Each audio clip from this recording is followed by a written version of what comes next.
ওই হাওয়াই চটিতেই জব্দ। হাওয়াই চটি ছাড়া এই বাংলা চলবে না।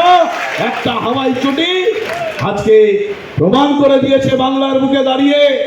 একটা জননেত্রী, একটা দেশের নেত্রী, যাকে এত ভয় পেয়েছে বিজেপি, মমতা বন্দ্যোপাধ্যায়কে আটকে দিতে হবে, না হলে উন্নয়ন হয়ে যাবে, সাধারণ মানুষ বেঁচে থাকবে। সেই উন্নয়নকে আমরা এগিয়ে নিয়ে যাব।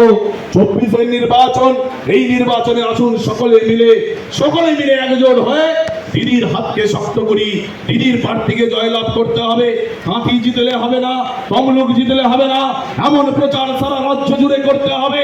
এই বিজেপিকে বাংলা ছাড়া করতে হবে। 21 সালে যে বিজেপি ভারত বাংলায় দাঁড়িয়ে যে বহিরাগতরা মমতা বন্দ্যোপাধ্যায়কে গালিগালাজ করেছিল, সেদিন বাংলার মানুষ দাঁড়িয়ে বাংলার মাটিতে আরেকটা লড়াই করেছিল, বাংলাকে রক্ষা করেছিল। সেই বাংলা, সেই দেশকে রক্ষা করার শপথ নিচ্ছে। আসুন সকলে মিলে সেই শপথে আমরা সকলে এগিয়ে আসি। সকলে ভালো থাকবেন, সুস্থ থাকবেন। আবার পরবর্তী অনুষ্ঠানে আপনাদের সঙ্গে দেখা হবে। জয় হিন্দ, বন্দে মাতরম। তৃণমূল কংগ্রেস জিন্দাবাদ, মমতা ব্যানার্জি জিন্দাবাদ, নেতা অভিষেক ব্যানার্জি জিন্দাবাদ, তৃণমূল সংখ্যালঘু সেল জিন্দাবাদ।